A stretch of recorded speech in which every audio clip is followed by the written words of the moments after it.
मेरी private kitchen पिछले 10 सालों से धूम मचा रही है और उसका पूरा क्रेडिट जाता है मेरे 3 हेड शेफ्स को। अब इन लोगों को लगने लगा था कि यही इस रेस्टोरेंट की असली जान है। हर दूसरे दिन नई डिमांड लेकर बैठ जाते थे, लेकिन इस बार तो हद ही कर दी। सीधा सामूहिक हड़ताल की धमकी और ऊपर से मुझे ही निकल जाने को बोल दिया। अगले ही दिन मैंने रेस्टोरेंट का साइन बोर्ड बदलवाया और पूरा इंटीरियर रिनोवेट करा दिया। सिर्फ 1 हफ्ते बाद हमारी कमाई डबल हो गई। फिर इन तीनों का दिमाग ठिकाने आ गया। वापस आकर गिड़गिड़ाने लगे, बॉस हमने अच्छे से सोच लिया है, हम अपनी पुरानी सैलरी पर ही काम कर लेंगे, बस हमें वापस आने दो, नए लोगों को ट्रेन भी कर देंगे।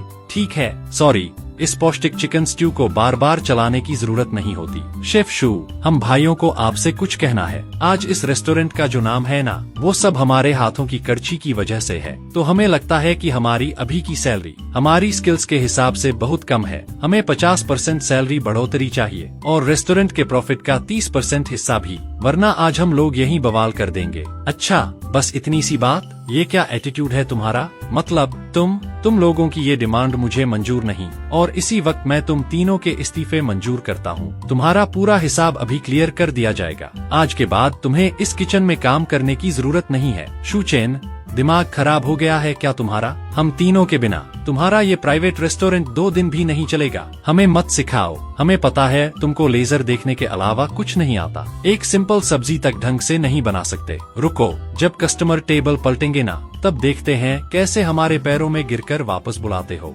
माफ कीजिएगा सभी लोग, आज किचन के इक्विपमेंट मेंटेनेंस पर हैं, इसलिए हमें जल्दी बंद करना पड़ रहा है। हम अभी खाना सर्व भी नहीं कर पाए। आज के खाने का बिल मेरी तरफ से। बात को इतना गर्म करने की जरूरत नहीं थी। लाओ वांग, सच में अफसोस हो रहा है, उनकी स्किल्स यूं चली गईं। हर अच्छी चीज का एक दिन अंत होता है। मेरे पास अपना प्लान है, लाओ वांग ने सख्त आवाज में कहा। ठीक है, दम है तुम में, शू चेन, बाद में पछताना मत। चलो भाइयों, निकलते हैं। आखिरी टेबल के कस्टमर को विदा करने के बाद भी सिस्टर लियू मुझे समझाने की कोशिश कर रही थी। वो पिछले 8 सालों से मेरे साथ है और उसे अच्छे से पता है कि इस रेस्टोरेंट की असली जान कहाँ बसती है। लेकिन सिस्टर लियू ये नहीं जानती थी कि मैं इस पूरे खेल को बहुत पहले ही समझ चुका था। पारंपरिक रेस्टोरेंट बिजनेस की सबसे बड़ी कमजोरी यही होती है कि उसकी किस्मत पूरी तरह शेफ की स्किल और मूड पर टिकी रहती है। आज ओल्ड वांग 30% हिस्सेदारी मांग रहा है, कल 50% मांगेगा और परसों शायद दुकान पर कब्जा करके खुद का रेस्टोरेंट खोल ले। मैं ये होने नहीं दे सकता था। उसी रात मैंने नोटिस लगवा दिया, रेस्टोरेंट 1 हफ्ते के लिए रिनोवेशन के कारण बंद रहेगा। सिस्टर लियू तो टेंशन में आ गई। बॉस, दुकान बंद रही तो पुराने कस्टमर सब चले जाएंगे। मैंने ज्यादा कुछ नहीं समझाया, बस इतना कहा, 1 हफ्ता इंतजार करो, रिजल्ट खुद दिख जाएगा। उन 7 दिनों में मैंने खुद को किचन में बंद कर लिया। पिछले 10 सालों की सारी रेसिपी और कस्टमर्स के फीडबैक एक-एक करके दोबारा देखे। तभी मुझे एक पैटर्न समझ आया। कस्टमर्स जिन डिशेज को सबसे ज्यादा पसंद करते थे, वो हाई फ्लेम वाली मुश्किल डिशेज नहीं थी। असल स्टार तो हमारे सिग्नेचर नरिशिंग सूप डम्पलिंग्स थे। और इस डिश की खास बात क्या थी? इसमें तेज आंच नहीं, बल्कि सही रेसिपी और सही टाइमिंग मायने रखती थी। मैंने दुकान के सबसे ईमानदार अप्रेंटिस आकियांग को बुलाया और उसे अपने साथ एक्सपेरिमेंट करवाना शुरू किया। हमने पूरी रेसिपी को छोटे छोटे स्टैंडर्ड स्टेप्स में बांट दिया। हर जड़ी बूटी का वजन ग्राम तक फिक्स और हर स्टेप का टाइम मिनट तक सेट। 3 दिन बाद आकियांग के बनाए डम्पलिंग्स का स्वाद ओल्ड वांग के लेवल का लगभग 80% पहुंच चुका था। फिर अगले 3 दिन हमने प्रोसेस को और ऑप्टिमाइज किया, यहाँ तक कि गैस की आंच भी टाइमर से कंट्रोल होने लगी। अब आकियांग का स्वाद ओल्ड वांग से भी ज्यादा स्टेबल हो गया था। 7वें दिन की रात मैं खाली रेस्टोरेंट में अकेला खड़ा था। हाथ में स्टैंडर्डाइज्ड प्रोसेस शीट थी और चेहरे पर हल्की मुस्कान। मुझे पता था अब असली गेम पलटने वाला है। कल जब रेस्टोरेंट दोबारा खुलेगा तो ओल्ड वांग और उसके साथी क्या चेहरा बनाएंगे। 8वें दिन सुबह सुबह मैंने मजदूरों से शू फैमिली प्राइवेट किचन का पुराना बोर्ड उतरवा दिया। उसकी जगह नया बोर्ड लगा, shoes health pack. Sister Liu नए साइन बोर्ड को देखकर चुप हो गई। लग रहा था जैसे कुछ कहना चाहती हो, पर रुक गई। मुझे पता था वो किस बात से डर रही थी। 10 साल पुराने ब्रांड का नाम बदलना रेस्टोरेंट इंडस्ट्री में बहुत बड़ा रिस्क माना जाता है, लेकिन मैं दिल से जानता था जब तक पुराना नहीं टूटेगा, नया बन ही नहीं सकता। उधर दूसरी तरफ ओल्ड वांग और उसके दोनों साथी हैतियन रेस्टोरेंट में जश्न मना रहे थे। वो रेस्टोरेंट मेरे सबसे बड़े दुश्मन झाओ हाई का था। उसकी दुकान हमेशा मेरी दुकान से एक लेवल ऊपर मानी जाती थी और वो कब से मेरे इलाके को निगलने का मौका ढूंढ रहा था। जैसे ही झाओ हाई को पता चला कि मैंने अपने तीनों हेड शेफ निकाल दिए हैं, उसने तुरंत उनकी सैलरी डबल करके ऑफर दे दिया और लालच में आकर तीनों उसी के पास चले गए। ओल्ड वांग ने अपने वीचैट मोमेंट्स पर एक फोटो पोस्ट की। कैप्शन था, अक्लमंद पंछी हमेशा अच्छे पेड़ पर बैठता है और समझदार आदमी सही मालिक चुनता है। पोस्ट पर धड़ाधड़ लाइक्स आने लगे। सब लोग बस मेरा तमाशा देखने का इंतजार कर रहे थे। लेकिन सच कहूँ तो मेरे पास उन लोगों पर ध्यान देने का टाइम ही नहीं था। इस एक हफ्ते में मैंने सिर्फ रेसिपी नहीं बदली थी, पूरा किचन सिस्टम ही बदल डाला था। पहले प्राइवेट डिश बनाने के लिए दर्जनों चूल्हे लगते थे, अलग अलग कड़ाही, स्टीमर, स्ट्यू पॉट, और शेफ्स ऐसे भागते रहते थे जैसे किचन नहीं युद्ध का मैदान हो। लेकिन अब मैंने सिर्फ 6 स्पेशल पॉट्स रखे, हर पॉट के साथ टाइमर लगा था और सामने स्टैंडर्ड ऑपरेशन फ्लो चार्ट। सबसे बड़ा बदलाव था seasoning system. Health preserving chicken stew में इस्तेमाल होने वाली 23 तरह की जड़ी बूटियों को मैंने अलग अलग कुकिंग टाइम के हिसाब से 5 सीजनिंग पैकेट्स में बांट दिया। पहला पैकेट बेसिक हर्ब्स, जैसे ही बर्तन उबलना शुरू करे डाल दो। दूसरा पैकेट खुशबू बढ़ाने वाला, 20 मिनट धीमी आंच के बाद डालो। तीसरा पैकेट फ्लेवर के लिए, 40 मिनट बाद। चौथा पैकेट रंग निखारने के लिए, 50 मिनट बाद। और आखिरी पैकेट फ्रेशनेस बढ़ाने वाला, गैस बंद करने से 5 मिनट पहले। हर सीजनिंग पैकेट को मैं और आकियांग पहले से तैयार करते थे। सेंट्रल वर्कबेंच पर सारी सामग्री नापतोल कर पैक करते, फिर वैक्यूम बैग में सील करके नंबर और टाइम लिख देते। आकियांग सीखने में बहुत तेज था, तो मैंने उसे 2 और अप्रेंटिस के साथ लगातार प्रैक्टिस करवाई। 3 दिन बाद तीनों के बनाए चिकन स्ट्यू का स्वाद लगभग एक जैसा हो गया। यही होती है स्टैंडर्डाइजेशन की ताकत। ना किसी एक इंसान की स्किल पर निर्भरता, ना उसके मूड स्विंग्स का डर। किचन में ये बदलाव देखकर आखिरकार सिस्टर लियू मेरी सोच समझ गई। उसने हैरानी से पूछा, बॉस, क्या आप शेफ्स को फैक्ट्री वर्कर बना रहे हो? मैं हल्का सा मुस्कुराया। फैक्ट्री वर्कर नहीं, प्रिसिशन मशीन के ऑपरेटर। अब से हमारी लड़ाई इस बात की नहीं होगी कि किसका हाथ ज्यादा तेज है, बल्कि इस बात की होगी कि किसका सिस्टम ज्यादा स्टेबल है। रीओपनिंग से एक रात पहले मैं नए रेस्टोरेंट की आखिरी तैयारियां देख रहा था और सबसे बड़ा बदलाव, पुराने 48 डिश वाले मेन्यू को घटाकर सिर्फ 6 हेल्थ पैक्स कर दिया गया। दीवारों पर हर हेल्थ पैक के फायदे बड़े साफ साफ लिखे हुए थे। यिन और किडनी को मजबूत करे, पेट और पाचन बेहतर करे, बॉडी की गर्मी कम करे, डिटॉक्स करे, क्यूई और खून बढ़ाए, नींद अच्छी करे, दिमाग शांत रखे, स्किन चमकदार बनाए, और सबसे बड़ा सरप्राइज, इनकी कीमत पुरानी प्राइवेट किचन से 20% कम थी। सिस्टर लियू ने घबराकर पूछा, क्या लोग सच में सिर्फ ये 6 चीजें खाने आएंगे? मैंने खिड़की के बाहर समुद्र किनारे वाले इलाके की तरफ देखते हुए कहा, कल पता चल जाएगा। अगली सुबह ठीक 10 बजे मैंने टाइम पर दुकान का दरवाजा खोल दिया। उसी वक्त ओल्ड वांग उधर से गुजर रहा था। उसने नया साइन बोर्ड देखा और हंस पड़ा। वो दरवाजे पर आकर बोला, शू चेन, अब दवाई वाला खाना बेचोगे? कस्टमर खाने आते हैं, सिर्फ सूप पीने नहीं। मैंने उसकी बात को पूरी तरह इग्नोर कर दिया। बस सिस्टर लियू से कहा, कस्टमर्स के स्वागत की तैयारी करो। 11 बजे पहली टेबल के कस्टमर अंदर आए। वो हमारे पुराने रेगुलर कस्टमर्स थे। सिस्टर झांग नए मेन्यू को देखकर थोड़ा कंफ्यूज हो गई। मैं खुद उनके पास गया और मुस्कुराकर बोला, आज हमारी ग्रैंड रीओपनिंग है, तो ये खाना मेरी तरफ से। बस नए डिशेस ट्राई करके बताइए कैसा लगा। सिस्टर झांग ने क्यूई बूस्टिंग और ब्लड टोनिफाइंग पैक ऑर्डर किया। 15 मिनट बाद आकियांग गर्मागर्म चिकन स्ट्यू लेकर आया। सिस्टर झांग ने पहला कौर लिया और उनकी आंखें चमक उठीं। उसी पल मुझे समझ आ गया, गेम सेट हो चुका है। उन्होंने लगातार 3 चम्मच सूप पिया, फिर चिकन का एक टुकड़ा उठाकर धीरे धीरे चखा। कुछ सेकंड बाद उन्होंने चॉपस्टिक नीचे रखी और बोली, मिस्टर शू, इसका स्वाद पहले से अलग है, लेकिन ज्यादा सुकून देने वाला। पहले आपके खाने में तेल और मसाले इतने भारी होते थे कि खाने के बाद मुंह सूख जाता था, लेकिन ये सूप बहुत हल्का और फ्रेश लग रहा है। पीते ही पूरा शरीर गर्म हो गया। उनकी बात खत्म ही हुई थी कि बाहर से 5-6 और टेबल के कस्टमर अंदर आ गए। सब आस पड़ोस के लोग थे। उन्हें पता चला था कि मेरी दुकान फिर से खुल गई है, तो देखने चले आए। सरल मेन्यू देखकर कुछ लोग आपस में फुसफुसाने लगे, बस इतनी सी डिशेज, अरे ब्रेस्ड पोर्क कहाँ है, और वो उबली हुई फिश। मैंने आराम से समझाया, अब से हमारा focus health preserving hot pots पर रहेगा। हर एक पॉट मास्टरपीस होगा और सिर्फ 15 मिनट में तैयार मिलेगा। कुछ लोगों ने शक भरी नजरों से ऑर्डर दे दिया। उधर किचन में आकियांग और बाकी 2 अप्रेंटिस पूरी शांति से टाइमर के हिसाब से काम कर रहे थे।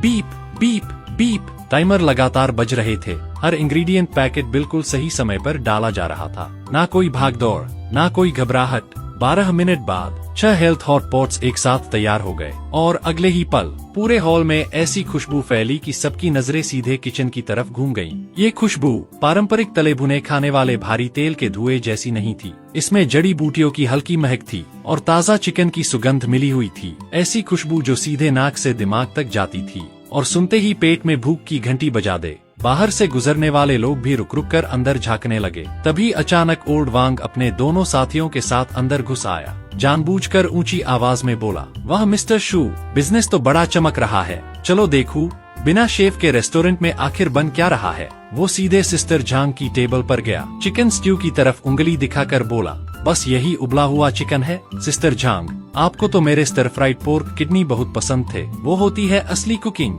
वो होता है असली हुनर। सिस्टर झांग ने भौहें सिकोड़ ली, लेकिन उसे इग्नोर कर दिया। ओल्ड वांग फिर भी नहीं रुका। वो दूसरी टेबल पर गया, एक चिकन का टुकड़ा उठाया, चखा और तुरंत नाक सिकोड़कर बोला, फीका स्वाद, दवाई की स्मेल बहुत ज्यादा है। इसे भी कोई डिश बोलता है? फिर मेरी तरफ देखकर हंसा। शू चैन, तू रेस्टोरेंट चला रहा है या मेडिकल स्टोर? मैंने शांत आवाज में जवाब दिया। ओल्ड वांग, अगर खाना खाने आए हो तो स्वागत है, लेकिन अगर तमाशा करने आए हो तो बाहर का रास्ता खुला है। ओल्ड वांग का चेहरा गुस्से से लाल हो गया। वो कुछ बोलने ही वाला था कि तभी बाहर से लोगों की भीड़ अंदर आने लगी। असल में खुशबू आसपास की ऑफिस बिल्डिंग्स तक पहुंच गई थी। लंच ब्रेक कम था और सबने देखा कि हमारा खाना बहुत जल्दी सर्व हो रहा है, तो सफेद कॉलर वाले ऑफिस कर्मचारी सीधे अंदर घुस आए। कुछ ही मिनटों में दुकान पूरी भर गई। सिस्टर लियो इधर उधर भागते भागते पसीने में भीग गई। ओल्ड वांग ये सब देखकर तिलमिला उठा। वो कुछ बोलना चाहता था, लेकिन भीड़ ने उसे धक्का देते देते दरवाजे तक पहुंचा दिया। मैंने सीधे कहा,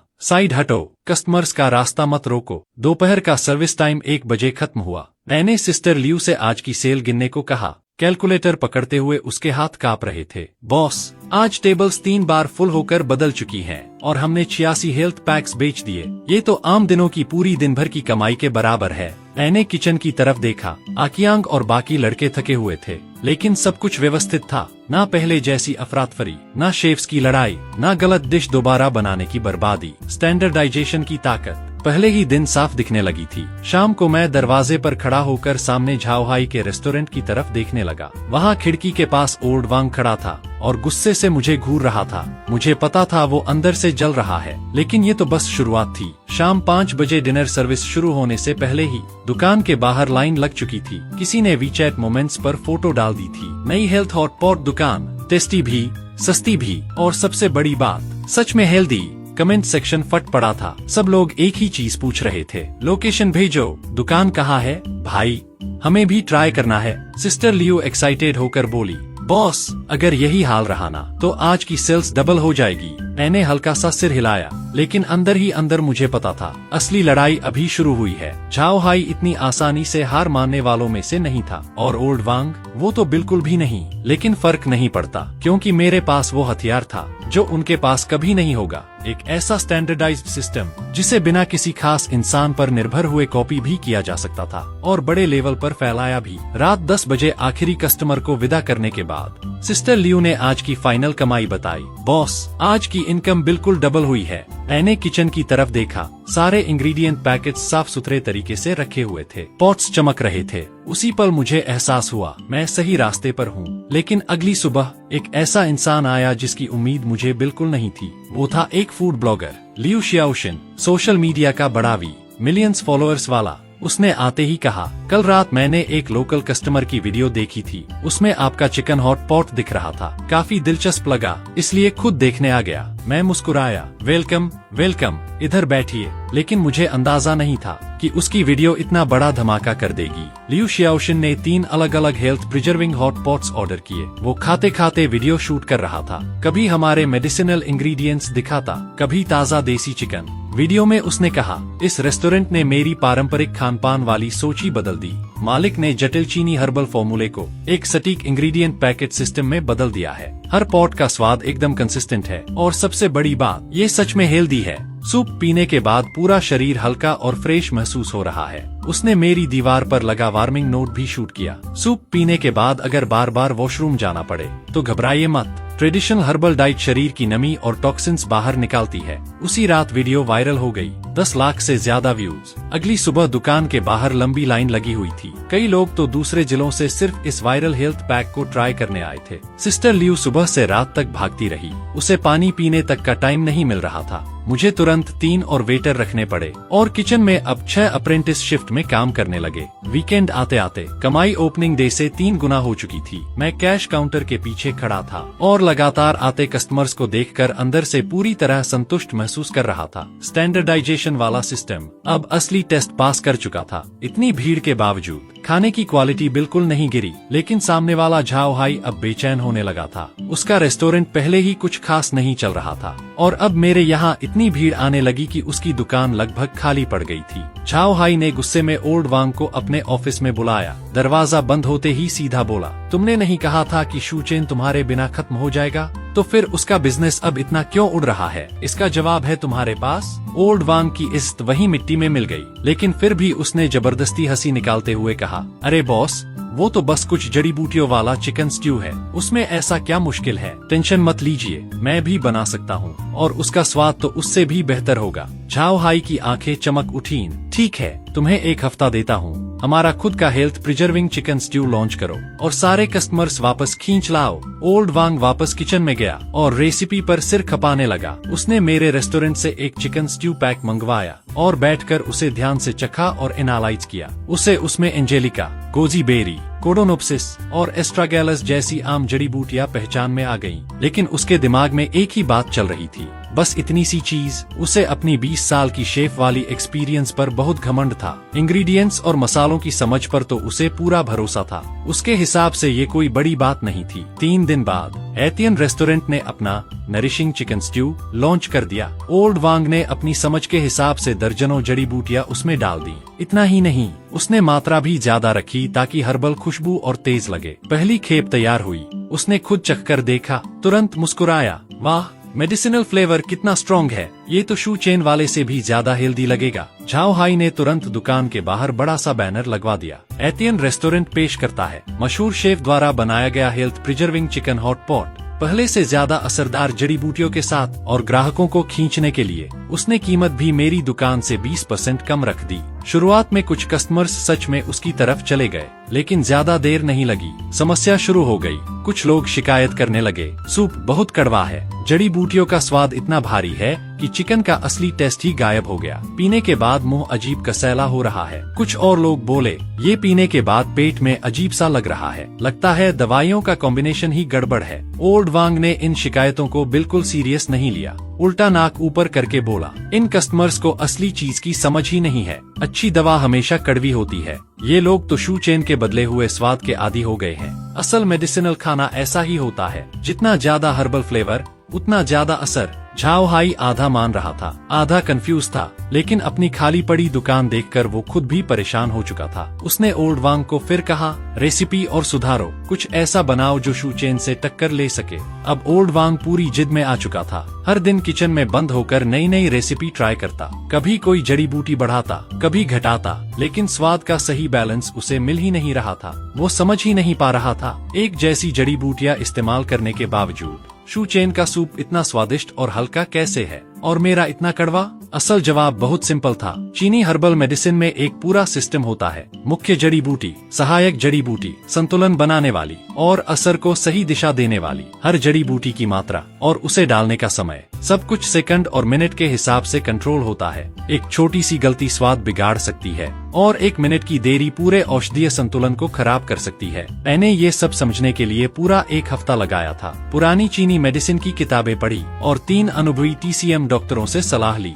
ऐसे में ओल्ड वांग सिर्फ अपनी शेफ वाली फीलिंग के भरोसे कैसे सफल हो सकता था। 1 हफ्ते बाद की शाम मैं दुकान का स्टॉक चेक कर रहा था, तभी अचानक सिस्टर लियू घबराई हुई अंदर दौड़ी आई। Boss, food and drug administration वाले आए हैं, कह रहे हैं शिकायत मिली है कि हमारे हेल्थ पैक्स में बैन की गई जड़ी बूटियां इस्तेमाल हो रही हैं। वो अचानक जांच करने आए हैं। मेरे दिल में तुरंत एक ठंडी लहर दौड़ गई। मैं समझ गया, ये झाओ हाई की चाल है। सीधी टक्कर में हारने के बाद अब वो गंदी चालें चलने लगा था। मैंने धीरे से अपनी शर्ट सीधी की और दुकान के बाहर चला गया। वहाँ 3 यूनिफॉर्म पहने अधिकारी खड़े थे। उनमें से लीडर एक लगभग 40 साल की महिला थी, सरनेम चेन। उन्होंने अपना बैज दिखाया और बोली, हमें एक अनोनिमस शिकायत मिली है। शक है कि आपके सूप बेस में प्रतिबंधित चीनी औषधीय जड़ी बूटियां मिलाई जा रही हैं। हमें जांच में आपका सहयोग चाहिए। मैंने बिना घबराए जवाब दिया, बिल्कुल, कृपया अंदर आइए। हमारी सारी सामग्री और रेसिपी जांच के लिए खुली है। कैप्टन चेन ने मुझे गौर से देखा।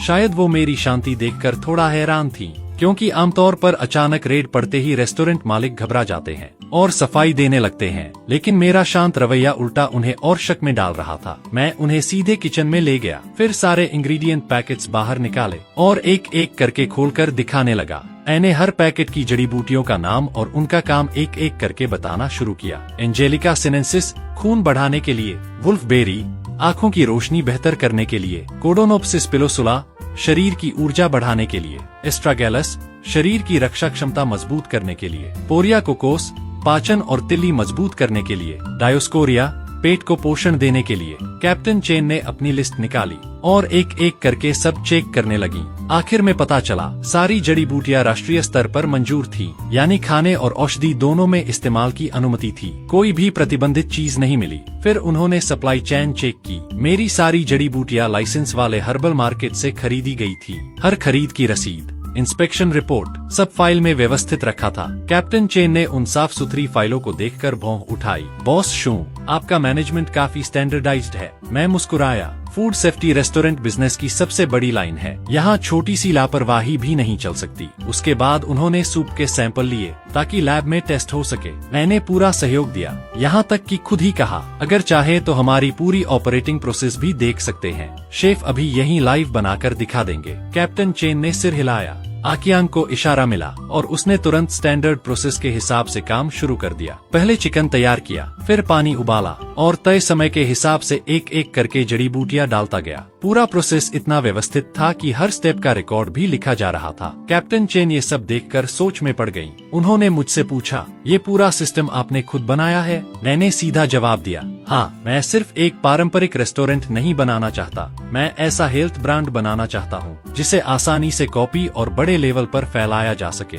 इसीलिए शुरुआत से ही मैंने फूड सेफ्टी और स्टैंडर्डाइजेशन को सबसे ऊपर रखा। पूरी जांच करीब 2 घंटे चली। आखिर में कैप्टन चेन ने रिकॉर्ड बुक बंद की और बोली, फिलहाल शुरुआती जांच में कोई समस्या नहीं मिली है। बाकी सैंपल टेस्ट की रिपोर्ट 3 दिन में आएगी। तब तक आप सामान्य तरीके से बिजनेस चला सकते हैं। मैंने उन्हें बाहर तक छोड़ा, लेकिन वापस मुड़ा तो देखा कस्टमर्स आपस में धीरे धीरे बातें कर रहे थे। अचानक हुई ऐसी जांच रेस्टोरेंट की प्रतिष्ठा पर सीधा असर डालती है और भरोसे का संकट भी पैदा कर सकती है। मुझे समझ आ गया, अब मुझे खुद पहल करनी होगी और इस मुसीबत को मौके में बदलना होगा। उसी रात मैंने रेस्टोरेंट के ऑफिशियल अकाउंट पर एक वीडियो पोस्ट की। वीडियो में मैंने पूरी जांच की बात खुलकर बताई और फिर साफ कहा, कल से हमारा पूरा किचन लाइव स्ट्रीम होगा। हर ऑपरेशन प्रोसेस, हर रॉ मटेरियल, हर रेसिपी और उसका अनुपात, सब कुछ पूरी तरह ट्रांसपेरेंट रहेगा। मैंने वीडियो में सबको खुला न्योता दिया, जब चाहो आकर खुद देख लो। हमारी पूरी किचन आपके लिए खुली है। वीडियो पोस्ट होते ही कमेंट सेक्शन फट पड़ा। कुछ लोग बोले, ड्रामा कर रहा है। कुछ ने कहा, नहीं, आदमी सच में ईमानदार लग रहा है। लेकिन ज्यादातर लोग एक्साइटेड थे। अगली सुबह मैंने किचन में 3 हाई डेफिनेशन कैमरे लगवा दिए। उनकी लाइव फीड सीधे रेस्टोरेंट की बड़ी स्क्रीन पर चल रही थी। अब डाइनिंग एरिया में बैठे कस्टमर्स साफ साफ देख सकते थे कि हर हेल्थ स्ट्यू कैसे बन रहा है। इस कदम ने पूरा माहौल हिला दिया, क्योंकि ज्यादातर रेस्टोरेंट्स की किचन तो किसी रहस्यमयी गुफा जैसी होती है। कस्टमर्स को कभी पता ही नहीं चलता कि अंदर खाना कैसे बनता है। लेकिन मेरा सब कुछ खुला दिखाना लोगों को यही महसूस करा रहा था, इस आदमी को अपने खाने पर पूरा भरोसा है और छिपाने के लिए कुछ भी नहीं। 3 दिन बाद फूड एंड ड्रग एडमिनिस्ट्रेशन की टेस्ट रिपोर्ट आ गई। सारे इंडिकेटर्स पास, सब कुछ क्वालिफाइड। कैप्टन चेन ने खुद मुझे फोन करके रिजल्ट बताया। उन्होंने मेरे ट्रांसपेरेंट किचन मॉडल की तारीफ करते हुए कहा, ये तरीका बहुत अच्छा है, इसे बाकी जगहों पर भी प्रमोट किया जाना चाहिए। मैंने तुरंत रिपोर्ट की फोटो खींची और ऑनलाइन पोस्ट कर दी। कैप्शन था, सच्चाई को डर किस बात का, जांच के लिए हमेशा स्वागत है। पोस्ट आग की तरह वायरल हो गई। 1 लाख से ज्यादा शेयर। कमेंट्स में लोग लिखने लगे, अब तो इस रेस्टोरेंट में जरूर जाना पड़ेगा, कम से कम यहाँ भरोसा तो है। नतीजा बिजनेस कम होने के बजाय उल्टा 20% और बढ़ गया, पहले से भी ज्यादा। सिस्टर लियो खुशी से लगभग उछल रही थी। बॉस, इस बार तो झाओ हाई ने हमें गिराने की कोशिश में फ्री की एडवर्टाइजिंग कर दी। मैंने कुछ नहीं कहा, बस सामने वाले हैतियन रेस्टोरेंट की तरफ देखा। मुझे पता था झाओ हाई इतनी आसानी से हार मानने वाला नहीं है, उसके पास अभी और चालें बाकी हैं। लेकिन अब मुझे डर नहीं था, क्योंकि मैं सही रास्ते पर था, और जो चीज सच में साफ हो वो किसी भी जांच से नहीं डरती। अगले दिन काम पर आया तो पता चला 3 वेटर गायब हैं। सिस्टर लियो ने तुरंत सीसीटीवी चेक किया, वीडियो में साफ दिख रहा था। कल रात दुकान बंद होने के बाद झाओ हाई के लोग आए थे। उन्होंने तीनों वेटर्स को डबल सैलरी और फ्री रहने खाने का लालच दिया। तीनों नए कर्मचारी थे, रेस्टोरेंट से कोई लगाव नहीं था, तो उसी वक्त नौकरी छोड़कर चले गए। लेकिन मुझे बिल्कुल हैरानी नहीं हुई। झाओ हाई अब अंदर से मुझे कमजोर करने की कोशिश कर रहा था। वेटर मिलना मुश्किल नहीं होता, लेकिन उन्हें ट्रेन करना टाइम लेता है, और अभी बिजनेस इतना बढ़ चुका था कि वैसे ही स्टाफ कम पड़ रहा था। सिस्टर लियो गुस्से में पागल हो रही थी। मैं अभी लेबर ब्यूरो में शिकायत करती हूँ। मैंने उसे रोक दिया। जबरदस्ती से कोई नहीं रुकता, जिसे जाना है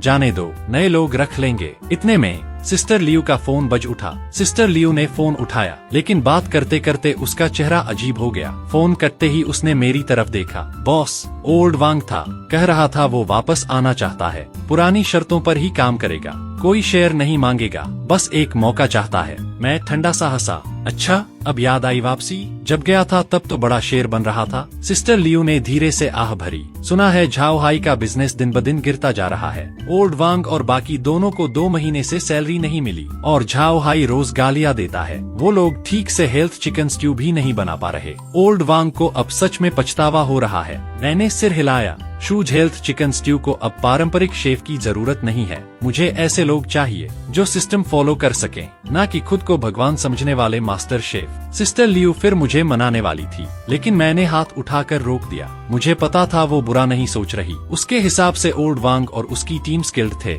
और वापस आकर मदद कर सकते थे। लेकिन वो एक बात नहीं समझ रही थी। मैं जिस चीज को खत्म करना चाहता था वो थी किसी एक इंसान पर निर्भरता। अगर ओल्ड वांग वापस आता तो पिछले 1 महीने की मेरी सारी मेहनत बेकार हो जाती। मैंने तुरंत आकियांग को ऑफिस में बुलाया। सीधे कहा, आज से तुम किचन हेड हो, सैलरी 50% बढ़ेगी, नए स्टाफ की ट्रेनिंग और पूरी प्रोसेस की निगरानी तुम्हारी जिम्मेदारी होगी। आकियांग वहीं जम गया। वो सिर्फ 23 साल का था और मेरे साथ खाना बनाना सीखे हुए उसे 2 साल भी नहीं हुए थे। उसने कभी सपने में भी नहीं सोचा था कि वो किचन संभालेगा। वो हकलाते हुए बोला, बॉस, क्या मैं सच में ये कर पाऊंगा? अगर मुझसे गलती हो गई तो? मैंने उसके कंधे पर हाथ रखा। पिछले 1 महीने में तुम्हारा काम मैं देख चुका हूँ। मेहनत, ध्यान और सिस्टम फॉलो करने की क्षमता, ये सब किसी भी तथाकथित टैलेंट से ज्यादा जरूरी है। और याद रखो, हम इंसानों पर नहीं, सिस्टम पर चलते हैं। जब तक प्रोसेस सही फॉलो होगी, कोई भी अच्छा प्रोडक्ट बना सकता है। आकियांग की आंखें लाल हो गईं।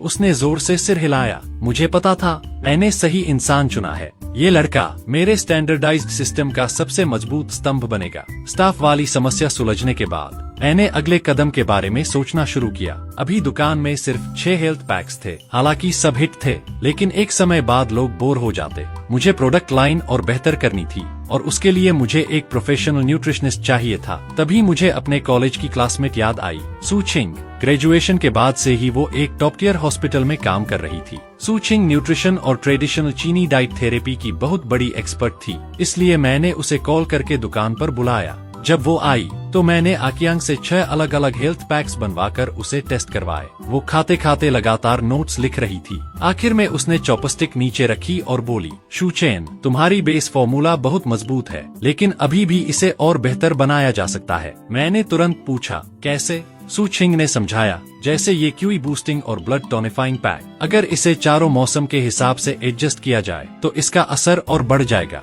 बसंत में लिवर को शांत करना जरूरी होता है, गर्मियों में दिल की गर्मी कम करनी चाहिए, पतझड़ में फेफड़ों को पोषण देना चाहिए, और सर्दियों में किडनी को गर्म रखना जरूरी होता है। मेरी आंखें चमक उठीं। मतलब हम 4 सीजन हेल्थ सीरीज लॉन्च कर सकते हैं। सू छिंग ने मुस्कुराकर सिर हिलाया। फिर उसने और भी आइडियाज दिए। महिलाओं के लिए ब्यूटी और स्किन केयर सीरीज, पुरुषों के लिए स्ट्रेंथ और हेल्थ सीरीज, बुजुर्गों के लिए लॉन्गेविटी सीरीज, ऑफिस वर्कर्स के लिए एंटीफटीग सीरीज, और हर सीरीज को मौसम और इंसान की बॉडी टाइप के हिसाब से हल्का एडजस्ट किया जा सकता है। इससे प्रोडक्ट लाइन ज्यादा प्रोफेशनल और डाइवर्स लगेगी। मैंने उसी वक्त फैसला कर लिया। सू छिंग, मैं चाहता हूँ तुम यहाँ पार्टनर बनो। प्रोडक्ट डेवलपमेंट और न्यूट्रिशन कंसल्टेशन पूरी तरह तुम संभालो। मैं तुम्हें 20% शेयर दूंगा। सू छिंग कुछ सेकंड चुप रही। मुझे सोचने का टाइम चाहिए। 3 दिन बाद उसने हॉस्पिटल की नौकरी छोड़ दी और officially shoes health pack join कर लिया। वो अपने साथ पूरा सीजन हेल्थ प्रोग्राम लेकर आई थी। हमने 1 हफ्ते तक मिलकर फॉर्मूला एडजस्ट किए। फिर लॉन्च हुई स्प्रिंग लिवर नरिशिंग सीरीज और लॉन्च होते ही मार्केट में धूम मच गई। कस्टमर्स बोलने लगे, अब ये सच में हेल्थ प्रिजर्वेशन जैसा लग रहा है, सिर्फ जड़ी बूटियों वाला चिकन सूप नहीं। मैं दुकान के बाहर खड़ा था और लंबी लाइन में लगे कस्टमर्स को देखकर अंदर से पूरी तरह सुकून महसूस कर रहा था। सू छिंग के जुड़ने के बाद हमारा और पारंपरिक प्राइवेट किचन का फर्क और बढ़ गया था। अब झाओ हाई और ओल्ड वांग चाहकर भी हमें कॉपी नहीं कर सकते थे, क्योंकि उनके पास ये प्रोफेशनल नॉलेज ही नहीं थी। लेकिन तभी मेरी नजर सामने हैतियन रेस्टोरेंट पर गई। उसके बाहर फॉर सेल का बोर्ड लगा हुआ था। पहले मुझे लगा झाओ हाई हार मान चुका है, लेकिन असल में ये सिर्फ टाइम खरीदने की चाल थी। उसके दिमाग में इससे भी ज्यादा खतरनाक प्लान चल रहा था। अगले ही दिन मेरे 5 और वेटर गायब हो गए, लेकिन इस बार बात अलग थी। ये नए लोग नहीं थे, ये वो पुराने कर्मचारी थे जो 3-4 साल से मेरे साथ काम कर रहे थे। झाओ हाई ने उन्हें और बड़ा लालच दिया था, double salary, year and bonus, और अगर नया स्टोर सफल हुआ तो उसमें निवेश का मौका भी।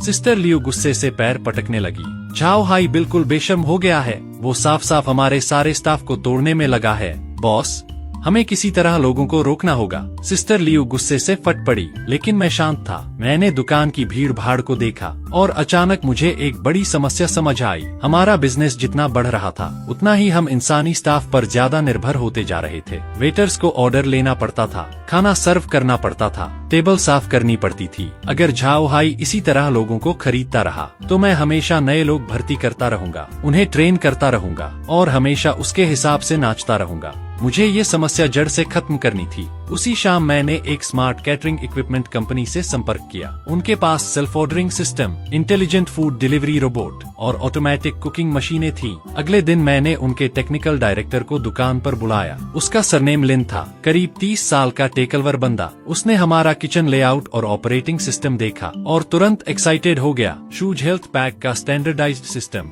स्मार्ट मशीनों के लिए तो जैसे बना ही है। हर पॉट का तापमान फिक्स, टाइमिंग फिक्स, इंग्रेडिएंट डालने का क्रम फिक्स, ये सब मशीनें आसानी से संभाल सकती हैं। मैंने सीधा पूछा, पूरा सिस्टम बदलने में कितना समय लगेगा? लिन ने कहा, इक्विपमेंट तैयार है, बस डिबगिंग और स्टाफ ट्रेनिंग करनी होगी। मैंने तुरंत कहा, 1 हफ्ता। मुझे 1 हफ्ते में सेमी ऑटोमेटेड किचन चाहिए, और उसी वक्त कॉन्ट्रैक्ट साइन कर दिया। इन्वेस्टमेंट बहुत बड़ा था, लेकिन मुझे पता था ये जरूरी कदम है। सिर्फ इंसानों पर निर्भरता कम करके ही हम सच में स्केलेबल और रिप्लिकेबल बन सकते हैं। रिनोवेशन के दौरान मैंने दुकान का टाइम घटा दिया। अब सिर्फ डिनर सर्विस होती थी। झाओ हाई को लगा मैं टूट रहा हूँ। उसने तुरंत वीचैट मोमेंट्स पर ताना मारा, जिस खेल को संभाल नहीं सकते उसे खेलना ही नहीं चाहिए। नीचे ओल्ड वांग ने लाइक करके कमेंट किया, असल स्किल ना हो तो एक दिन पोल खुल ही जाती है। 1 हफ्ते बाद नया सिस्टम लाइव हो गया। दुकान के एंट्रेंस पर मैंने 6 सेल्फ ऑर्डर मशीनें लगवाईं। अब कस्टमर्स खुद QR स्कैन करके ऑर्डर करते, पेमेंट करते और ऑर्डर सीधे किचन सिस्टम में पहुंच जाता।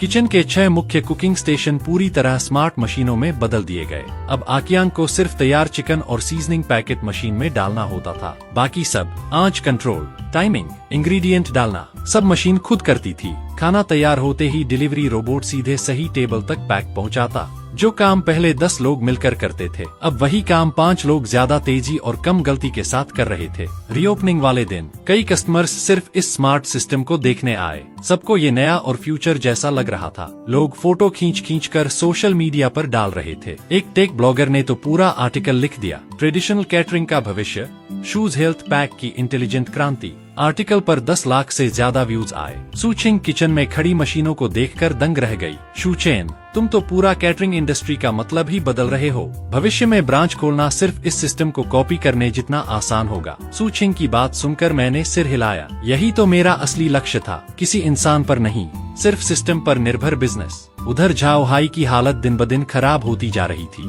जिन कर्मचारियों को उसने मोटी सैलरी देकर तोड़ा था, उन्हें अब समझ आने लगा था कि दुकान का हाल कितना बुरा है। बिजनेस नहीं, कमाई नहीं, सैलरी तक देने के पैसे नहीं। आखिर सबने नौकरी छोड़ने की बात शुरू कर दी। अब झाओ हाई का पूरा गुस्सा ओल्ड वांग पर निकलने लगा। हर दिन चिल्लाता, तू किसी काम का नहीं है, एक हेल्थ प्रोडक्ट तक नहीं बना पाया, तेरी वजह से दुकान का इतना नुकसान हुआ। कई दिनों तक अपमान सहने के बाद आखिर एक दिन ओल्ड वांग भी फट पड़ा। उसने उंगली उठाकर झाओ हाई पर चिल्लाया, तुम खुद को समझते क्या हो? अगर तुम्हारी बेवकूफी वाली लीडरशिप ना होती और तुम बार बार दाम कम करने को मजबूर ना करते तो दुकान की ये हालत कभी नहीं होती। झाओ हाई ठंडी हंसी हंसा, मेरी लीडरशिप खराब? तू निकम्मा है और दोष मुझे दे रहा है? शू चेन जैसा बाहर का आदमी बेस्ट सेलर बना सकता है और तू 20 साल का शेफ होकर भी कुछ नहीं कर पाया। शर्म नहीं आती? दोनों की लड़ाई इतनी बढ़ गई कि पूरा किचन हिल गया। आखिर में ओल्ड वांग ने गुस्से में अपना एप्रन जमीन पर फेंका और बाकी 2 शेफ्स को लेकर बाहर निकल गया। झाओ हाई इतना तिलमिला गया कि गुस्से में कई प्लेटें तोड़ डाली, लेकिन अब कुछ बचा ही नहीं था। शेफ्स के बिना एतियन रेस्टोरेंट चल ही नहीं सकता था। 3 दिन बाद झाओ हाई खुद मेरे पास आया। उसका चेहरा थका हुआ था, आंखों के नीचे काले घेरे। वो धीमी आवाज में बोला, मैं रेस्टोरेंट तुम्हें ट्रांसफर करना चाहता हूँ। मैंने उसे शांत नजरों से देखा और कहा, मिस्टर झाओ, मुझे आपका रेस्टोरेंट खरीदने में दिलचस्पी नहीं है, लेकिन अगर आप चाहें तो हमारे ब्रांड में शामिल हो सकते हैं। पूरा सिस्टम और ट्रेनिंग मैं दूंगा। झाओ हाई का चेहरा तुरंत लाल हो गया। उसने एक शब्द तक नहीं कहा, बस मुड़ा और चुपचाप चला गया। उसने मेरा फ्रेंचाइज ऑफर ठुकरा दिया, लेकिन उसका रेस्टोरेंट फिर भी नहीं बच पाया। 1 महीने बाद एतियन रेस्टोरेंट ऑफिशियली बंद हो गया। झाओ हाई ने दुकान एक हॉट पॉट चेन को बेच दी और ओल्ड वांग अपने दोनों साथियों के साथ पूरी तरह बेरोजगार हो गया। उनकी बदनाम कहानी पूरी कैटरिंग इंडस्ट्री में फैल चुकी थी। अब कोई भी उन्हें नौकरी देने की हिम्मत नहीं कर रहा था। मुझे लगा था कहानी यहीं खत्म हो गई, लेकिन ओल्ड वांग अभी भी हार मानने वालों में से नहीं था। उस रात दुकान बंद होने के बाद आकियांग पीछे वाले दरवाजे से कचरा फेंकने गया। तभी उसने देखा कोई आदमी हमारे कूड़ेदान में हाथ मार रहा था। पास जाकर देखा तो वो ओल्ड वांग था। उसके हाथ में हमारे इस्तेमाल किए हुए मेडिसिन पैकेट्स थे और वो उन्हें ध्यान से देख रहा था। पकड़े जाने पर भी उसे जरा शर्म नहीं आई। उल्टा हंसकर बोला, क्या हुआ? शू चेन का कूड़ा भी अब खजाना हो गया क्या? मैं उठा के देख लूं तो कौन सा गुनाह हो गया? आकियांग उसे भगाने दौड़ा, लेकिन ओल्ड वांग तब तक अपनी इलेक्ट्रिक स्कूटर पर बैठकर निकल चुका था। अगले दिन आकियांग ने पूरी बात मुझे बताई। मेरा दिल एकदम बैठ गया, क्योंकि वो पैकेट्स असल में हमारे नए फॉर्मूला टेस्टिंग के दौरान निकले हुए रिजेक्टेड सैंपल थे। कुछ में जड़ी बूटियों का अनुपात गलत था, कुछ एक्सपायर हो चुके थे। मैं उन्हें नष्ट करने वाला था, लेकिन पिछले कुछ दिनों की भागदौड़ में बस पीछे जमा कर दिए थे। मैंने तुरंत पूछा, क्या वो सारे पैकेट अभी भी वही हैं? आकियांग ने सिर हिलाया, नहीं बॉस, ओल्ड वांग कल सब उठा ले गया। करीब 20 पैकेट थे। मेरी भौहें सिकुड़ गईं। वो फॉर्मूला जानलेवा तो नहीं था, लेकिन जड़ी बूटियों का असंतुलन पेट पर बुरा असर डाल सकता था। हल्के केस में दस्त और ज्यादा हुआ तो उल्टी तक। मैंने टेस्टिंग के दौरान यही समस्या पकड़कर उन्हें रिजेक्ट किया था। सिस्टर लियू घबराकर बोली, बॉस,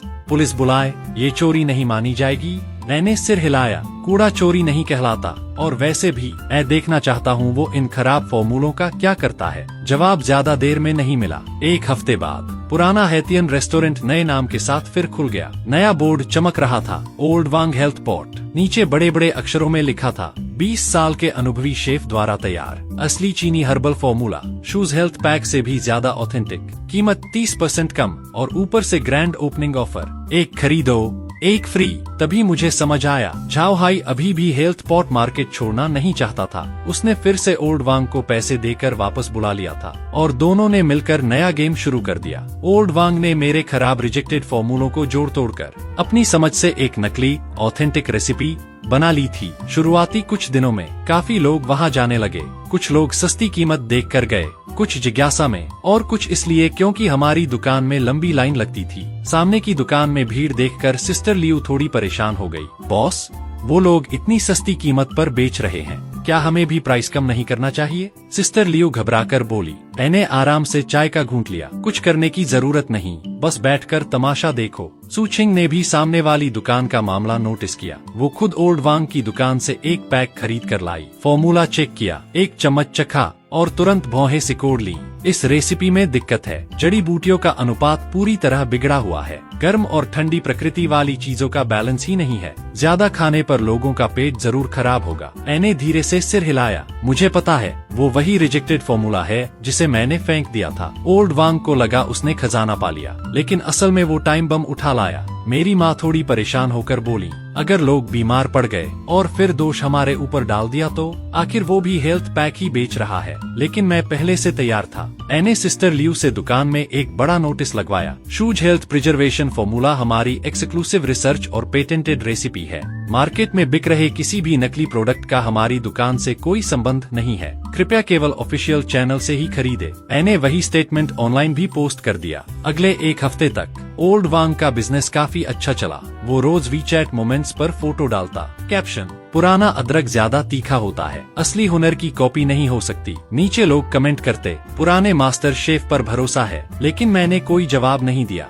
मैं बस रोज की तरह अपना काम करता रहा, क्योंकि मुझे पता था अब टाइम बम फटने ही वाला है। और हुआ भी वही। 10वें दिन की शाम मुझे अचानक एक अनजान कॉल आया। फोन सिटी पीपल्स हॉस्पिटल के इमरजेंसी डिपार्टमेंट से था। डॉक्टर ने बताया, आज रात हमारे यहाँ 7 मरीज भर्ती हुए हैं। सभी को तेज दस्त और उल्टियाँ हो रही हैं। पूछताछ में पता चला 7 ने एक ही जगह खाना खाया था, ओल्ड वांग हेल्थ पैक। हमें फूड पॉइजनिंग का शक है और हमने इसकी report food and drug administration को दे दी है। फोन कटने के बाद मैं कुछ सेकंड चुप खड़ा रहा। सच कहूँ तो मुझे पहले से अंदाजा था कि कुछ ना कुछ गड़बड़ होगी, लेकिन इतनी जल्दी और इतने लोगों के साथ ये मैंने भी नहीं सोचा था। अगली सुबह ओल्ड वांग हेल्थ पैक के बाहर सील लगा दी गई। फूड एंड ड्रग एडमिनिस्ट्रेशन की टीम अंदर घुस चुकी थी। सारे सैंपल लिए गए, जांच शुरू हुई और रिपोर्ट में साफ निकला, सूप बेस में जड़ी बूटियों का अनुपात बेहद असंतुलित था। कई ठंडी प्रकृति वाली जड़ी बूटियां एक साथ इस्तेमाल की गई थी, जिससे कमजोर पेट वाले लोगों को गंभीर दस्त हो रहे थे। लेकिन असली मुसीबत इससे भी बड़ी थी।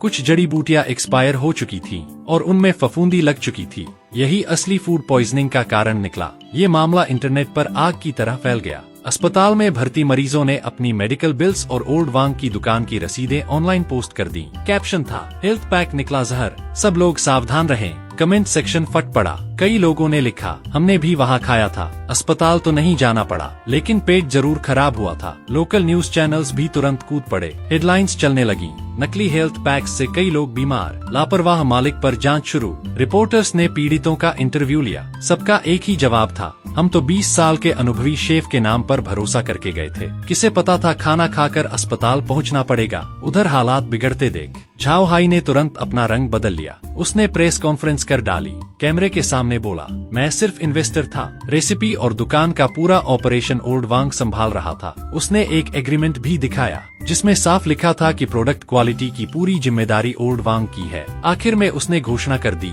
आज से हमारा सहयोग खत्म और जरूरत पड़ी तो हम कानूनी कार्रवाई का अधिकार भी रखते हैं। ओल्ड वांग पूरी तरह सुन्न रह गया। उसे उम्मीद नहीं थी कि झाओ हाई इतनी बेरहमी से सारा दोष उसी पर डाल देगा। उसने बचाव में कहा, वो फॉर्मूले तो मैंने शूचेन के कूड़े से उठाए थे, लेकिन उसकी बात पर किसी ने भरोसा नहीं किया। फूड एंड ड्रग एडमिनिस्ट्रेशन के अफसरों ने सीधा पूछा, अगर किसी ने चीज फेंकी थी तो ये सोचने की समझ नहीं थी कि क्यों फेंकी गई होगी? तुम्हें दिखा नहीं कि जड़ी बूटियां एक्सपायर और फफूंदी लगी हुई थीं? तुम्हारे पास फूड बिजनेस लाइसेंस है, हेल्थ परमिट है, लेकिन सच ये था, उसके पास कुछ भी ठीक से नहीं था। उसने बस जल्दबाजी और बदले की आग में दुकान खोल दी थी। न फॉर्मूला ठीक से समझा, न खराब सामग्री चेक की, बस पैसे बचाने के चक्कर में सब इस्तेमाल कर लिया। फूड एंड ड्रग एडमिनिस्ट्रेशन ने ओल्ड वांग पर 1 लाख युआन का जुर्माना ठोक दिया और उसका प्रोफेशनल लाइसेंस भी रद्द कर दिया गया। उधर अस्पताल में भर्ती 7 मरीजों ने मिलकर केस कर दिया। मेडिकल खर्च, मानसिक नुकसान, सबका मुआवजा मांगा।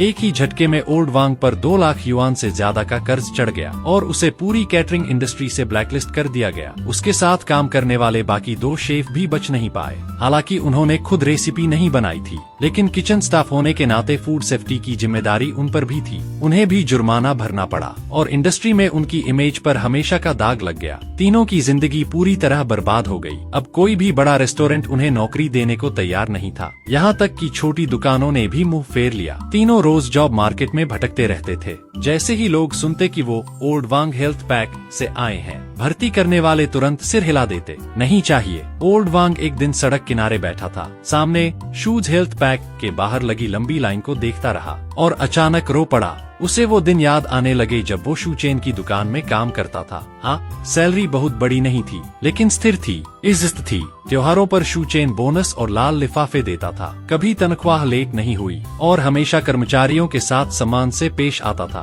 बस एक चीज की इजाजत नहीं देता था, अपनी स्किल का इस्तेमाल करके उसे ब्लैकमेल करना। अब जाकर ओल्ड वांग को समझ आया शू चेन ने उन्हें इसलिए नहीं निकाला था क्योंकि उसे उनकी जरूरत नहीं थी, बल्कि इसलिए क्योंकि उसे उनका घमंडी रवैया नहीं चाहिए था। शू चेन ऐसा सिस्टम बनाना चाहता था जो लंबे समय तक टिक सके, न कि ऐसी दुकान जो कुछ शेफ्स की मर्जी पर बंधक बन जाए। बाकी दो शेफ्स भी अब पछता रहे थे। उन्होंने ओल्ड वांग का साथ देकर बवाल किया। सोचा था शू चेन झुक जाएगा, लेकिन हुआ उल्टा। उन्होंने खुद अपना रास्ता बंद कर लिया। 3 दिन बाद की शाम मैं दुकान में बैठकर हिसाब देख रहा था। तभी सिस्टर लियो अंदर आई।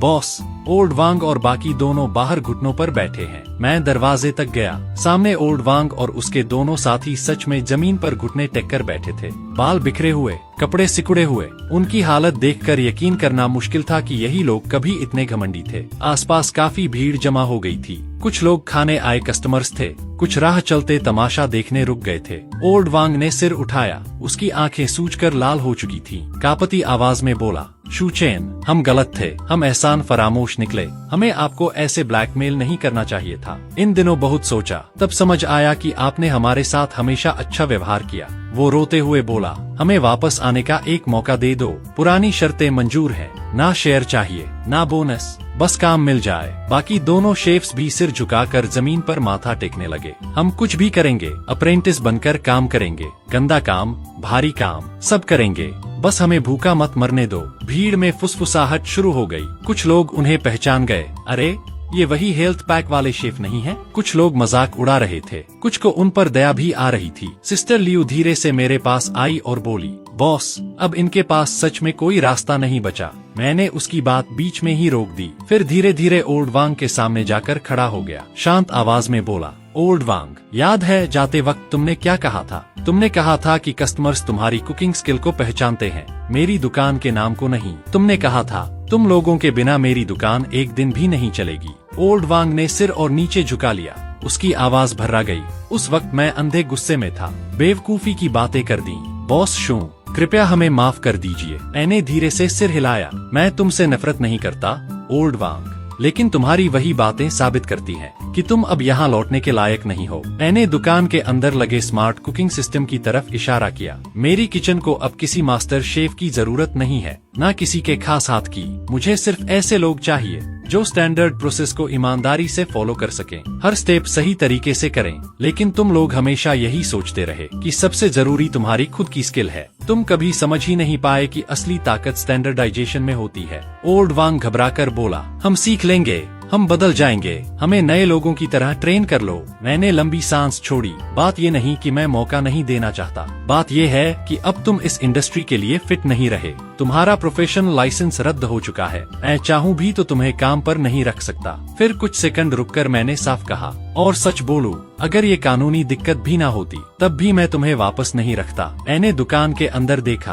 आकियांग 2 नए अप्रेंटिस को मशीन चलाना सिखा रहा था। सूचिंग कस्टमर्स को अलग अलग हेल्थ पैक्स के फायदे समझा रही थी। फूड डिलीवरी रोबोट आराम से टेबलों के बीच घूम रहा था। सब कुछ इतनी व्यवस्था से चल रहा था कि किसी तथाकथित महान शेफ की जरूरत ही नहीं थी। मैंने फिर ओल्ड वांग की तरफ देखा। जिस दिन तुम लोगों ने जाने का फैसला किया था, उसी दिन तुम्हें इस अंजाम के लिए तैयार रहना चाहिए था। मैं तुमसे बदला नहीं ले रहा, लेकिन तुम्हें वापस भी नहीं लूंगा। ये मेरी निजी दुश्मनी नहीं, ये मेरा सिद्धांत है। शूज हेल्थ पैक सिस्टम और नियमों पर चलता है, किसी एक इंसान पर नहीं, और मैं इसी रास्ते पर आगे बढ़ता रहूंगा। ये सुनते ही ओल्ड वांग और बाकी दोनों वहीं जमीन पर ढह गए। उनकी आंखों में अब पूरी तरह निराशा थी। आसपास खड़े लोग धीरे धीरे छंटने लगे। किसी ने जाते जाते कहा, यही असली दुनिया है। जैसा तुम दूसरों के साथ करते हो, वैसा ही एक दिन तुम्हारे साथ भी होता है। मैं मुड़ा और वापस दुकान के अंदर चला गया। सिस्टर लियू पीछे पीछे आई। धीरे से पूछने लगी, बॉस, क्या आप थोड़ा ज्यादा सख्त नहीं हो गए? मैंने शांत आवाज में जवाब दिया, बिजनेस सिर्फ नरम दिल से नहीं चलता। अगर आज मैंने इन्हें वापस ले लिया तो कल दूसरा ओल्ड वांग पैदा होगा, फिर तीसरा भी। मुझे सबको ये समझाना होगा कि शूज हेल्थ पैक सिस्टम में नियम रिश्तों से ऊपर है। सिस्टर लियू ने धीरे से सिर हिलाया। लग रहा था उसे मेरी बात समझ आ गई है। उस शाम जब मैं सेल्स रिपोर्ट देख रहा था तो पता चला कि हमने फिर से नया रिकॉर्ड बना दिया है। तभी सूचिंग मार्केट रिसर्च रिपोर्ट लेकर अंदर आई। शू चेन, अब हमारा ब्रांड पूरे शहर में फैल चुका है। कई लोग तो दूसरे शहरों से सिर्फ यहाँ खाने आ रहे हैं। मुझे लगता है अब ब्रांच खोलने का समय आ गया है। मैंने रिपोर्ट हाथ में ली। दिल में पहले से एक प्लान था, लेकिन मैं ये भी जानता था ब्रांच खोलना सिर्फ दुकान कॉपी करना नहीं होता। उसके लिए मजबूत सप्लाई चेन चाहिए, बेहतर मैनेजमेंट सिस्टम चाहिए, और जैसे जैसे बिजनेस बढ़ेगा वैसे वैसे दुश्मन और मुसीबतें भी बढ़ेंगी। अगली सुबह मुझे एक अनजान नंबर से कॉल आया। फोन पर एक इन्वेस्टर था, सरनेम झांग। उसने कहा, मैं हेल्थ पैक मार्केट को लेकर बहुत आशावादी हूँ, मैं आपके बिजनेस में इन्वेस्ट करना चाहता हूँ। ऑफर बहुत बड़ा था, 50 लाख युआन का निवेश, बदले में 30% हिस्सेदारी और साथ में वादा 6 महीने में 10 ब्रांच खोल देंगे। लेकिन मैंने तुरंत हाँ नहीं की। ऐसा नहीं था कि मुझे ब्रांच नहीं खोलनी थी, मैं बस पैसे वालों का गुलाम नहीं बनना चाहता था। मैंने बहुत सारे रेस्टोरेंट ब्रांड्स को देखा था, इन्वेस्टमेंट मिलते ही पागलों की तरह फैल गए, फिर क्वालिटी कंट्रोल बिगड़ गया और आखिर में नाम मिट्टी में मिल गया। मुझे विस्तार चाहिए था, लेकिन अपनी गति से। जब सू छिंग को इस बारे में पता चला तो उसने अलग से बैठकर मुझसे बात की। ब्रांच खोलने में जल्दबाजी मत करो, लेकिन एक जगह रुकना भी सही नहीं है। फिर उसने एक आइडिया दिया, पहले सेंट्रल किचन बनाओ जहां सारे सीजनिंग पैकेट्स बड़े स्तर पर तैयार हों। इससे क्वालिटी हमेशा एक जैसी रहेगी, कॉस्ट भी कम होगी और भविष्य की ब्रांचेस के लिए मजबूत नींव तैयार होगी। मुझे उसकी बात सही लगी। अभी तक सारे सीजनिंग पैकेट्स दुकान में हाथ से तैयार होते थे। आकियांग रोज 3 घंटे सिर्फ इंग्रेडिएंट्स तैयार करने में लगा देता था। अगर ब्रांच खुलती तो हर दुकान में वही काम दोहराना पड़ता और उससे गलतियों का खतरा भी बढ़ता।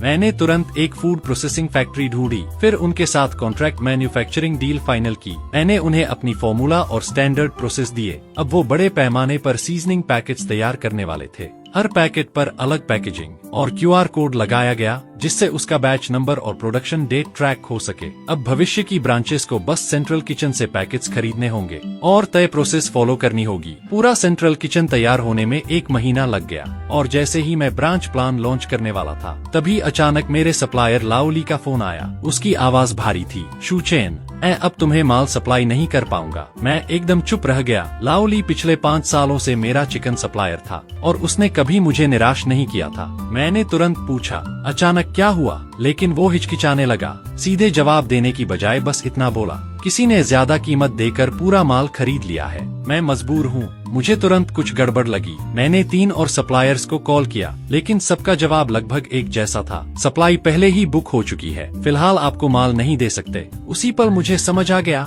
कोई मुझे जानबूझकर निशाना बना रहा है। मैंने सिस्टर लियू को मार्केट में पता लगाने भेजा और ज्यादा देर नहीं लगी असली नाम सामने आने में, झाओ हाई। असल में रेस्टोरेंट बंद होने के बावजूद उसके पास अभी भी कुछ पैसा बचा हुआ था। जब उसे पता चला कि मैं ब्रांच खोलने वाला हूँ, तो वो फिर जलने लगा और उसने एक और गंदी चाल चल दी। उसने एक बड़े रेस्टोरेंट सप्लाई चेन मालिक से हाथ मिला लिया। दोनों ने मिलकर ऐसी कंपनी बनाई जो मार्केट के सारे अच्छे क्वालिटी वाले सानहुआंग चिकन खरीद रही थी। उन्होंने किसानों को मार्केट रेट से 20% ज्यादा दाम ऑफर किए, लेकिन शर्त थी, एक्सक्लूसिव सप्लाई एग्रीमेंट साइन करना होगा। सिर्फ आधे महीने में उन्होंने पूरे शहर की 80% चिकन सप्लाई अपने कंट्रोल में ले ली। बाकी जो बचा था या तो घटिया क्वालिटी का था या फिर बेहद महंगा। सिस्टर लियू लगभग घबराकर बोली, बॉस अब क्या करेंगे? चिकन नहीं होगा तो ये दुकान भी नहीं चलेगी। ब्रांच खोलना तो दूर की बात है। मैंने इन्वेंट्री लिस्ट देखी, हिसाब लगाया। मौजूदा बिक्री के हिसाब से स्टॉक ज्यादा से ज्यादा 1 हफ्ता चल सकता था। अगर 1 हफ्ते में नया सोर्स नहीं मिला तो दुकान बंद करनी पड़ेगी। सू छिंग भी परेशान थी। उसने सुझाव दिया, कुछ समय के लिए डक या रिब्स इस्तेमाल कर लेते हैं, लेकिन मैंने तुरंत मना कर दिया। नहीं, हमारी पूरी रेसिपी खास चिकन के लिए बनाई गई है। अगर इंग्रेडिएंट बदल दिया तो स्वाद भी बदल जाएगा और औषधीय असर भी। फिर वो शूज हेल्थ पैक नहीं रहेगा। उस रात मैं अकेला ऑफिस में बैठा पुराने खरीद रिकॉर्ड्स देख रहा था। तभी अचानक मेरी नजर एक नोट पर पड़ी, ग्रामीण ब्रीडिंग बेस। मुझे अचानक 6 महीने पहले की एक यात्रा याद आ गई। मैं गांव के एक फार्म पर गया था। उसके मालिक का सरनेम चेन था। वो खास तौर पर फ्री रेंज सानहुआंग चिकन पालता था। क्वालिटी जबरदस्त थी, लेकिन उत्पादन कम। उस समय मुझे लगा था कि जगह बहुत दूर है और ट्रांसपोर्ट कॉस्ट ज्यादा पड़ेगी, इसलिए आगे बात नहीं बढ़ाई। लेकिन तभी मुझे याद आया, हमने एक इंटेंट लेटर साइन किया था। मैंने तुरंत वो एग्रीमेंट निकालकर ध्यान से पढ़ा। उसमें लिखा था, अगर भविष्य में स्थिर सप्लाई की जरूरत पड़े तो मिस्टर चेन मार्केट रेट पर प्राथमिकता से सप्लाई देंगे, लेकिन ऑर्डर 3 महीने पहले देना होगा। मैंने तुरंत मिस्टर चेन को फोन लगाया। मेरा कॉल देखकर वो खुद भी हैरान रह गए। उन्होंने कहा, पिछले 6 महीनों में कई लोग मेरे चिकन ऊंचे दामों पर खरीदना चाहते थे, लेकिन मुझे हमारा एग्रीमेंट याद था, इसलिए मैंने किसी को हाँ नहीं की। मैंने सीधे पूछा, अभी आप कितना सप्लाई कर सकते हैं? मैंने हिसाब समझाया। अभी की बिक्री के हिसाब से मुझे कम से कम 100 चिकन रोस्ट चाहिए और अगर ब्रांच खुली तो मांग दोगुनी हो जाएगी। फोन के उस तरफ कुछ सेकंड सन्नाटा रहा। फिर मिस्टर चेन बोले, मिस्टर शू, सच कहूँ तो मेरी अभी की फार्मिंग कैपेसिटी सिर्फ 50 चिकन रोज की है, लेकिन अगर आप इंतजार कर सकें तो मैं फार्म बड़ा कर सकता हूँ। 3 महीने में 200 चिकन रोज सप्लाई की गारंटी दे दूंगा। मैंने तुरंत पूछा, आपको क्या चाहिए? उन्होंने कहा, नया चिकन शेड बनाना होगा और ज्यादा चूजे खरीदने होंगे, करीब 3 लाख युआन लगेंगे। मैंने बिना 1 सेकंड सोचे जवाब दिया, मैं आपको अभी 5 लाख युआन एडवांस देता हूँ, अगले 6 महीनों के माल की अग्रिम पेमेंट समझिए। उसी वक्त हमने एक official exclusive supply agreement sign कर लिया। मैंने उनसे मार्केट प्राइस से 10% कम रेट तय किया, लेकिन बदले में लंबी अवधि की स्थिर खरीद की गारंटी दी। मिस्टर चेन की आवाज भावुक हो गई। बॉस शू, ये तो मुश्किल समय में मदद जैसी है। मैं अपनी पूरी जान लगा दूंगा, आपका भरोसा कभी नहीं टूटेगा। फोन कटने के बाद मैंने राहत की सांस ली। हाँ, अगले 3 महीने मुश्किल होने वाले थे, लेकिन कम से कम अब उम्मीद दिख रही थी। मैंने तुरंत बिजनेस स्ट्रेटेजी बदल दी। दुकान के रोज के टाइम 2 घंटे कम कर दिए और सप्लाई लिमिट लगा दी, रोज सिर्फ 100 सर्विंग। इस तरह हम पुराने कस्टमर्स की जरूरत भी पूरी कर सकते थे और स्टॉक भी बचा सकते थे। मैंने दुकान के बाहर नोटिस लगवा दिया, सप्लाई एडजस्टमेंट के कारण फिलहाल रोज सिर्फ 100 हेल्थ पैक्स उपलब्ध होंगे, स्टॉक खत्म होने तक। असुविधा के लिए क्षमा करें, लेकिन जो हुआ उसकी उम्मीद मैंने भी नहीं की थी। इस लिमिटेड सप्लाई ने उल्टा खरीदने की दीवानगी पैदा कर दी। लोग सुबह 9 बजे से लाइन में लगने लगे। कुछ लोग तो ऑनलाइन लिखने लगे, शूज हेल्थ पैक लेना अब कॉन्सर्ट टिकट से भी मुश्किल हो गया है। इस कम मिलता है वाली फीलिंग ने हमारे ब्रांड को और वायरल कर दिया। उधर झाओ हाई ये सब देखकर पागल हो रहा था। उसे लगा था मैं सप्लाई खत्म होने से टूट जाऊंगा, लेकिन उल्टा मेरा बिजनेस और गर्म हो गया। उसने तुरंत लोगों को मेरे नए सप्लायर की जानकारी निकालने भेजा और जैसे ही उसे गांव वाले फार्म का पता चला, उसने तुरंत मिस्टर चेन से संपर्क किया। ऑफर मेरे दाम से 50% ज्यादा। उसे लगा वो भी बाकी सप्लायर्स की तरह टूट जाएगा, लेकिन मिस्टर चेन ने पूरी बात मुझे खुद बताई। फिर हंसते हुए बोले, बॉस शू, बिजनेस में सबसे जरूरी चीज भरोसा होता है। अगर आपको लगता है मेरा रेट कम है तो हम बैठकर बात कर सकते हैं, लेकिन एक बार हाँ बोलकर फिर किसी और के साथ हाथ मिला लो तो इस इंडस्ट्री में फिर कोई मुझ पर भरोसा नहीं करेगा। फिर वो जोर से हंसे। मैं गांव का आदमी हूँ, हम सबसे ज्यादा ईमानदारी को मानते हैं। जब मैं सबसे मुश्किल हालत में था तब आपने मुझे 5 लाख एडवांस दिए थे, मैं वो एहसान नहीं भूलूंगा। 50% ज्यादा क्या, अगर वो 2 गुना पैसा भी दे तब भी मैं उसके साथ काम नहीं करूंगा। झाओ हाई की ये चाल भी आखिरकार फेल हो गई। कई रेस्टोरेंट्स उसके कंट्रोल वाले चिकन खरीदना ही नहीं चाहते थे। कारण साफ था, दाम बहुत ज्यादा थे। नतीजा, उसके पास जमा किए हुए हजारों चिकन बिक ही नहीं रहे थे और रोज का दाना पानी, देखभाल, फार्म का खर्च उसकी जेब खाली कर रहा था। 2 महीने बाद ही उसका कैश फ्लो टूटने लगा। उधर मेरी स्थिति धीरे धीरे और मजबूत होती गई। 3 महीने बाद मिस्टर चेन का फार्म पूरी तरह एक्सपैंड हो चुका था। अब वो रोज 200 हाई क्वालिटी सानुआंग चिकन स्थिर रूप से सप्लाई कर सकते थे और सबसे खास बात, ये सारे चिकन फ्री रेंज थे, यानी खुले पहाड़ों में पलते थे। उनका मांस मार्केट वाले आम चिकन से कहीं ज्यादा स्वादिष्ट था। कई पुराने कस्टमर्स ने कहा, अब तो शूज हेल्थ पैक का स्वाद पहले से भी बेहतर हो गया है। लेकिन असली जीत सिर्फ स्वाद नहीं थी। मेरी लागत अब झाओ हाई के कंट्रोल वाले सप्लायर्स से 30% कम थी। मतलब मैं चाहे तो वही दाम रखकर ज्यादा मुनाफा कमा सकता था, या फिर दाम कम करके प्रतियोगियों की बची खुची जगह भी खत्म कर सकता था। और मैंने दूसरा रास्ता चुना। मैंने कीमत 10% कम कर दी, साथ ही एक नया कैंपेन लॉन्च किया, ट्रेस द ओरिजिन। हमने पुराने कस्टमर्स को मिस्टर चेन के फार्म घूमने का न्योता दिया। जब लोगों ने अपनी आंखों से देखा पहाड़ों में खुले घूमते चिकन, मिस्टर चेन के परिवार की मेहनत और हर स्टेप पर ईमानदारी, तो हमारे ब्रांड पर उनका भरोसा कई गुना बढ़ गया। एक कस्टमर ने फार्म विजिट के बाद वीचैट मोमेंट्स पर लिखा, अब समझ आया कि शूज हेल्थ पैक इतना स्वादिष्ट क्यों है। सोर्स से लेकर टेबल तक हर चीज दिल लगाकर की जाती है। ऐसे ब्रांड को सपोर्ट मिलना ही चाहिए। वो पोस्ट हजारों बार शेयर हुई। कमेंट्स में लोग लिखने लगे, अब तो हमें भी जाना पड़ेगा। उधर झाओ हाई पूरी तरह टूट चुका था। उसने जो करोड़ों जैसा पैसा लगाया था सब डूब गया। स्टॉक में पड़े चिकन बिक नहीं रहे थे, तो आखिर में उसे उन्हें सस्ते दामों पर बेचना पड़ा। सिर्फ इसी में उसे 10 लाख युआन से ज्यादा का नुकसान हुआ। ऊपर से उसका पार्टनर भी उससे लड़ पड़ा। दोनों का मामला कोर्ट तक पहुंच गया। जब मुझे ये खबर मिली, मैं उसी वक्त सूचिंग के साथ नई ब्रांच की लोकेशन डिस्कस कर रहा था। सूचिंग ने एक डिटेल मार्केट रिपोर्ट मेरे सामने रखी। उसमें 5 संभावित लोकेशन मार्क की हुई थी। वो बोली, अब हमारी सप्लाई चेन स्थिर है, सेंट्रल किचन भी तैयार है, अब ब्रांच प्लान शुरू करने का सही समय है। उसने सुझाव दिया, पहले 3 स्टोर खोलते हैं, एक कमर्शियल एरिया में, एक ऑफिस बिल्डिंग जोन में और एक बड़े कॉलेज टाउन के पास। तीनों अलग अलग तरह के कस्टमर्स को टारगेट करेंगे। मैं रिपोर्ट को देखते हुए हल्का सा मुस्कुराया। पिछले 6 महीनों की मेहनत ने मुझे पूरा भरोसा दे दिया था। अब हमारा पूरा सिस्टम मजबूत था, स्टैंडर्डाइज्ड प्रोसेस, स्मार्ट मशीनें, स्थिर सप्लाई चेन, सब कुछ दोहराया जा सकता था।